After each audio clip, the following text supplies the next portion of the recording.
Buenas noches, mi nombre es Jonathan Quiroz, estudiante de la UPTC, Universidad Pedagógica Tecnológica de Colombia, eh, en, en el posgrado de Electricidad Industrial, ya de cuarto semestre. Y a continuación realizaré la exposición de un mapa conceptual con tema principal el electromagnetismo. Bueno, entonces tenemos aquí nuestro mapa conceptual y nos dice electromagnetismo. Dice de la parte de la física que estudia las relaciones entre el magnetismo y la electricidad o el flujo de corrientes eléctricas o cargas eléctricas por un conductor. Bueno, o sea, el electromagnetismo estudia cómo interactúa una carga eléctrica que viaja en un sentido y un campo magnético. Claro que las dos están estrechamente relacionadas, ya que un campo magnético se genera a través del movimiento de cargas eléctricas en una dirección, ¿cierto?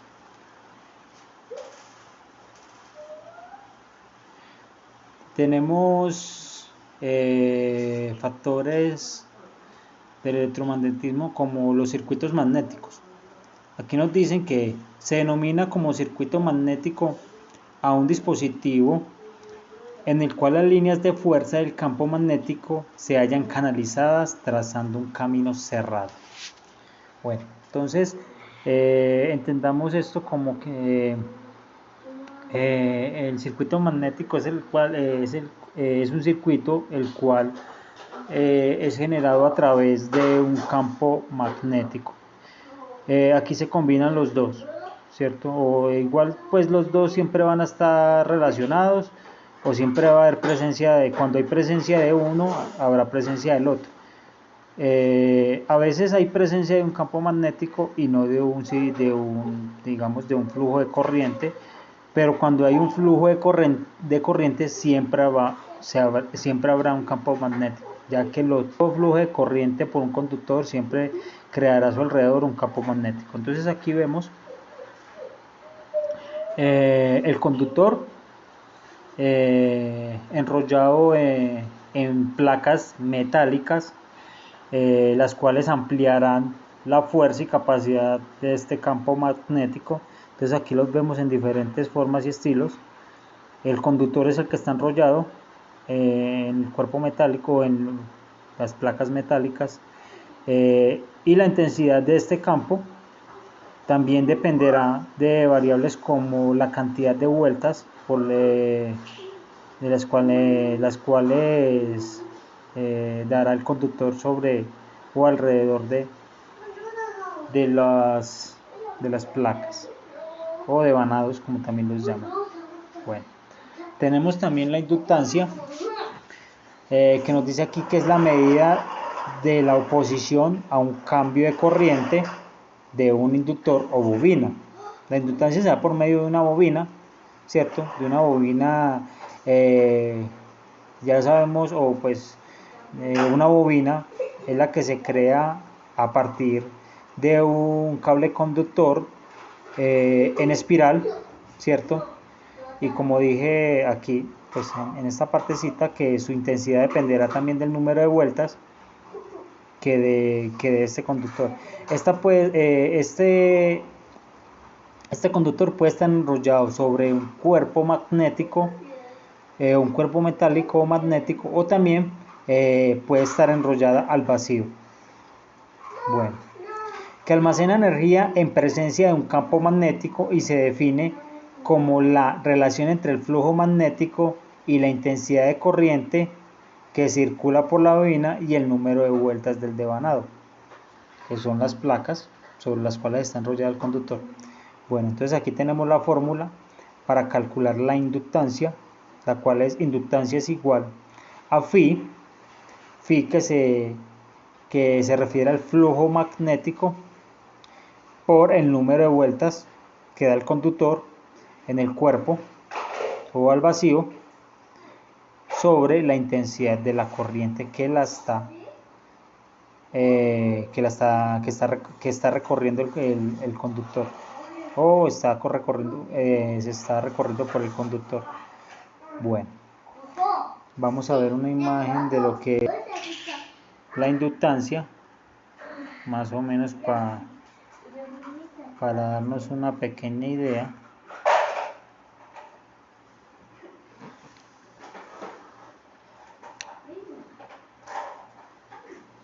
Y aquí la tenemos, inductancia simbolizada con la letra L. Aquí tenemos el trabajo de la inductancia, es casi que digamos, la bobina se le induce una corriente eléctrica y esta por su otro extremo la amplificará. La puede amplificar o la puede reducir, ¿cierto? Que así es como trabajan los transformadores, tanto para ampliar, digamos, la intensidad o la fuerza de la corriente, o también como para reducirla. Eso es dependiendo de la configuración del transformador. Bueno, esa es la base del trabajo o del funcionamiento de un transformador, la bobina. Bueno,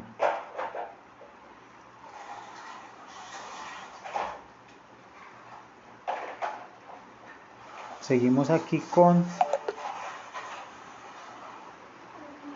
flujo magnético. El flujo magnético, representado por la letra griega phi, es una medida de la cantidad de magnetismo y se calcula a partir del campo magnético, la superficie sobre la cual actúa y el ángulo de incidencia entre las líneas del campo magnético y los diferentes elementos de dicha superficie. Su unidad de medida es el Weber y se designa con la letra W.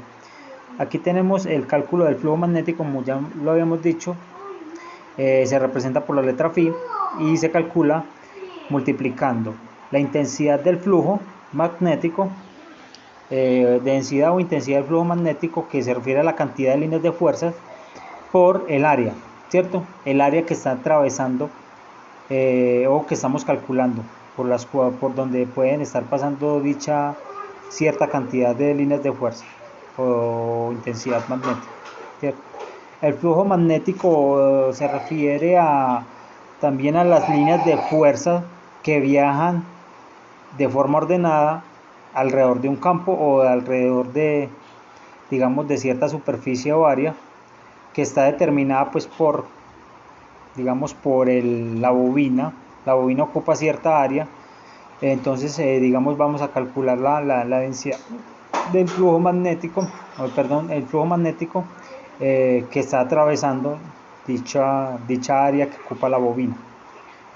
Bueno, vamos a mostrar una imagen donde veremos más o menos una idea sobre lo que es el flujo magnético.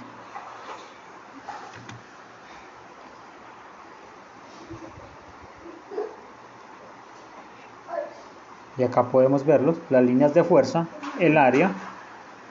A veces, dependiendo del sentido de la dirección que estén viajando, si están viajando paralelo al área o perpendicularmente, entonces si viajan paralelo al área, digamos que estamos calculando, obviamente tendrá un ángulo de 0.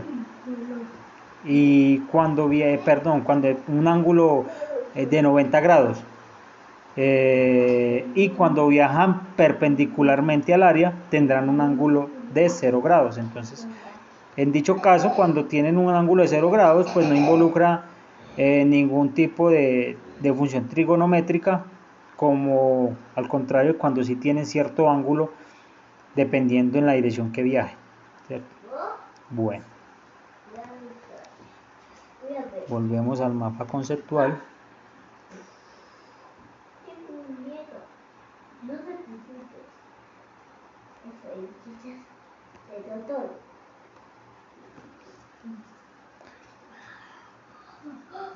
Entonces vamos con Los materiales magnéticos.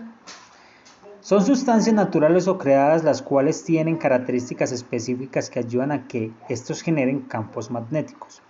Existen diversos tipos de comportamientos de los materiales magnéticos llamados ferromagnetismo, el diamagnetismo y el paramagnetismo. Bueno, entonces, materiales magnéticos se refieren a estos materiales que son capaces de generar desde su interior un campo magnético a su alrededor, ¿cierto? Teniendo todo material magnético siempre va a tener dos polos. Como lo es la Tierra es un gran imán natural, del cual emerge un campo magnético, ¿cierto? Y sus dos polos son el polo norte y el polo sur también, ¿cierto? Ya conocidos geográficamente. Entonces, estos generan un campo magnético o líneas de fuerza, las cuales viajan de uno de sus polos hacia el otro polo, ¿cierto? Ya que, como de pronto hemos podido escuchar, en el magnetismo, las fuerzas de atracción se generan entre polos opuestos, nunca polos iguales, siempre se van a repeler. Así es como también se comportan las cargas eléctricas, ¿cierto? Dos cargas eléctricas, positiva y negativa, siempre se van a atraer, pero si ambas son positivas o ambas son negativas, siempre va a haber una fuerza de repulsión.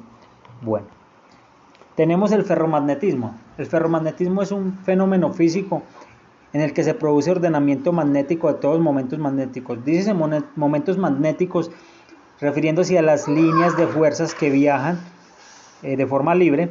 Entonces, cuando éstas se agrupan de forma ordenada y viajan paralelamente en un mismo sentido, podrán formar un campo magnético o un flujo magnético cuando viajan alrededor o cerca de un campo magnético o por el área de donde se forma el campo magnético. El diamagnetismo es una propiedad de los materiales que consiste en repeler los campos magnéticos y es lo contrario al paramagnetismo. Entonces, el diamagnetismo se puede definir como lo contrario al magnetismo, ¿cierto? Es la repulsión. Esto se genera cuando juntamos dos cuerpos magnéticos por su mismo polo. Entonces aquí va a haber una fuerza de repulsión, pero si los ponemos por sus polos opuestos, obviamente habrá una fuerza de atracción, como normalmente sucede entre los polos opuestos. Y el paramagnetismo se puede decir que es lo contrario al ferromagnetismo, pero el paramagnetismo puede transformarse en ferromagnetismo dependiendo de una variable. Bueno, entonces dices, el paramagnetismo es la tendencia de los momentos magnéticos libres a alinearse paralelamente a un campo magnético. Si estos momentos magnéticos están fuertemente acoplados, o sea, están ordenados de forma paralela, se convertirán en el fenómeno llamado ferromagnetismo. Aquí podemos ver en la imagen del ferromagnetismo y del paramagnetismo. El paramagnetismo es cuando están viajando de forma libre y desordenada, y cuando logran acoplarse de forma paralela, viajando en un mismo sentido, aquí es donde se creará la fuerza de atracción cuando se ordenan de esta forma. Entonces este cuerpo emitirá, digamos, un campo magnético. Bueno, eso es todo, muchachos. En conclusión, pues pudimos tocar un poquito el tema del electromagnetismo. Pues la verdad es muy poco lo que pudimos ver acá para todo lo que abarca este tema, pero bueno, ya podemos saber sobre que el electromagnetismo se concentra en el estudio del fenómeno o el comportamiento entre cargas eléctricas y campos magnéticos. Bueno, muchas gracias.